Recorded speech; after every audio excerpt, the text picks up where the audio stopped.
Hi. ഒരു കാര്യം പറഞ്ഞോട്ടെ.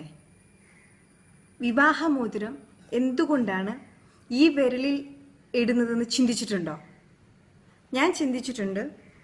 ഞാനിങ്ങനെ അതിനെക്കുറിച്ച് എന്താണ് കാരണം, ഈ വിരലിലാണ് വിവാഹമോതിരം സാധാരണ അണിയുന്നത്, എന്തുകൊണ്ടാണ് ഈ വിരലിൽ നമ്മൾ പ്രിഫർ ചെയ്യുന്നതെന്ന് ഞാൻ ചിന്തിച്ചിട്ടുണ്ട്. അങ്ങനെ ചിന്തിച്ച് നടക്കുന്ന സാഹചര്യത്തിലാണ് ഞാൻ എവിടെയോ ഏതോ ഒരു ബുക്ക് വായിക്കാനിടയായി. അപ്പോൾ ആ ബുക്കിൽ പ്രതിപാദിച്ചിരുന്നൊരു പോയിന്റ് ഉണ്ട്. ഈ ചൈനക്കാരുടെ കണ്ടുപിടുത്തം ചൈനക്കാരുടെ വിശദീകരണം, വിവാഹമോതിരം എന്തുകൊണ്ടാണ് ഈ വിരലിൽ അണിയുന്നത് എന്നുള്ള ഒരു വിശദീകരണം ഞാനതിൽ കാണുവാനിടയായി. അതെന്നെ വല്ലാതെ സ്ട്രൈക്ക് ചെയ്തു, വല്ലാതെ സ്വാധീനിച്ചു. അപ്പം അതെന്താണെന്ന് ഇപ്പോൾ ഞാനത് പറയാൻ പോവുകയാണ്. നമ്മുടെ രണ്ട് കൈകൾ ഇങ്ങനെ എടുക്കുക. എടുത്തിട്ട് ഈ സെൻട്രൽ വിരലുണ്ട്, നടുക്കത്തെ വിരൽ പതുക്കെ മടക്കി ചേർത്തു പിടിക്കുക. മനസ്സിലായില്ല? നടുക്കത്തെ വിരൽ പതുക്കെ മടക്കി ചേർത്ത് പിടിക്കുക. എന്നിട്ട് ഈ എല്ലാ വിരലും ചേർത്ത് പിടിക്കുക. അപ്പോൾ നടുക്കത്തെ വിരൽ മാത്രമാണ് മടങ്ങിയിരിക്കുന്നത്. ശ്രദ്ധിച്ചോളൂ, ഈ നടുക്കത്തെ വിരൽ മാത്രമാണ് മടങ്ങിയിരിക്കുന്നത്, ബാക്കി എല്ലാ വിരലും നമ്മൾ ചേർത്ത് പിടിച്ചിരിക്കുകയാണ്. എന്നിട്ട് ഈ നടുക്കത്തിൽ വിരൽ അനങ്ങാതെ, മടക്കി പിടിച്ചിരിക്കുന്ന വിരൽ അനങ്ങാതെ ഈ തള്ളവിരൽ അനക്കി നോക്കുക. നമുക്കത് വിടർത്താൻ പറ്റുന്നുണ്ട്. കണ്ടില്ലേ? ഈ തള്ളവിരൽ നമുക്കത് വിടർത്താൻ പറ്റുന്നുണ്ട്. ഇതാണ് മാതാപിതാക്കൾ. മാതാപിതാക്കളെ പ്രതിനിധീകരിക്കുന്ന വിരലുകളാണ് ഇത്, തള്ളവിരലുകൾ.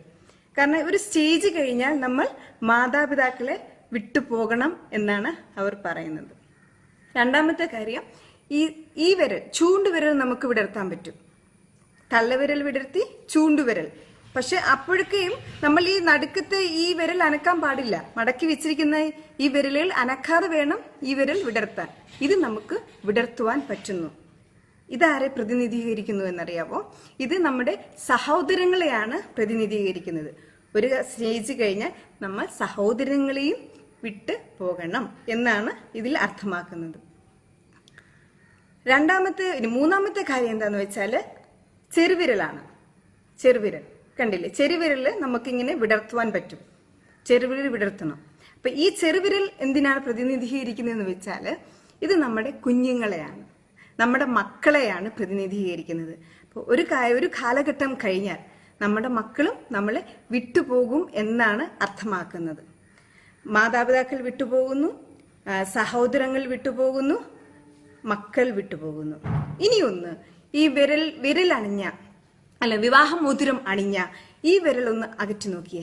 നടുക്കത്തെ ഈ സെൻട്രൽ വിരൽ അനങ്ങാതെ ഈ വിവാഹമോതിരം അണിഞ്ഞ വിരലൊന്ന് നിങ്ങൾ അനക്കാൻ നോക്കിയേ, വിടർത്തുവാൻ നോക്കിയേ. പറ്റുമോ നോക്കിയേ? എനിക്ക് സാധിച്ചിട്ടില്ല. ബാക്കി എല്ലാ വിരലുകളും എനിക്ക് സാധിക്കുന്നുണ്ട് വിടർത്തുവാനായിട്ട്. പക്ഷേ ഇതെനിക്ക് വിടർത്തുവാൻ ഒട്ടും പറ്റുന്നില്ല, ഒട്ടും സാധിക്കുന്നില്ല. മനസ്സിലായില്ലേ?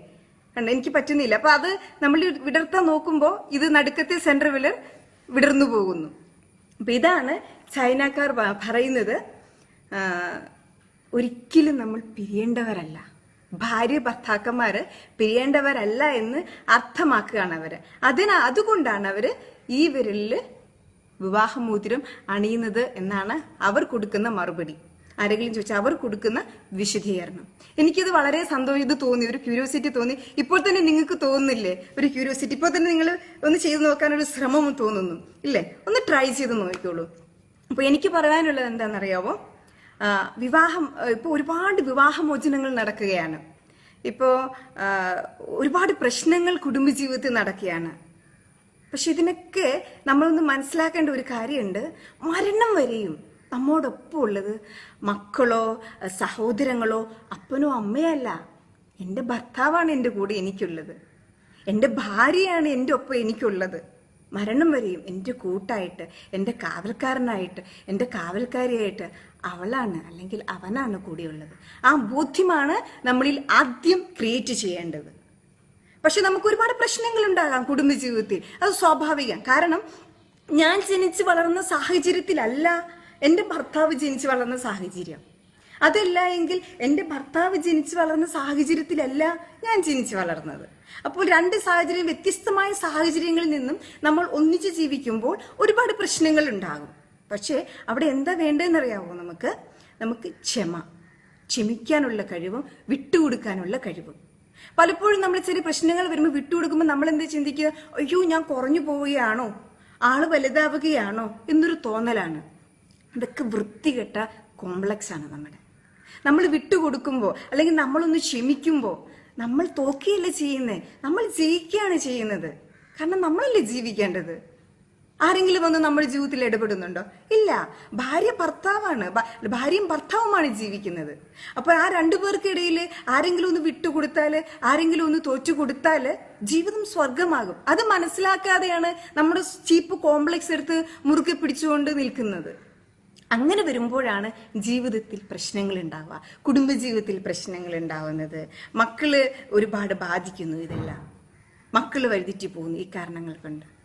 പക്ഷെ നമ്മളൊന്ന് മനസ്സിലാക്കി മുന്നോട്ട് പോവുകയാണെങ്കിൽ, വിട്ടു കൊടുത്ത് ജീവിതത്തിൽ ഒരു ക്ഷമയോടുകൂടി ജീവിതത്തെ തിരിച്ചറിഞ്ഞ്, ഭർത്താവിന്റെ കുറവുകളെ അല്ലെങ്കിൽ ഭാര്യയുടെ കുറവുകളെ തിരിച്ചറിഞ്ഞ് മുന്നോട്ട് പോവുകയാണെങ്കിൽ നല്ലൊരു കുടുംബജീവിതം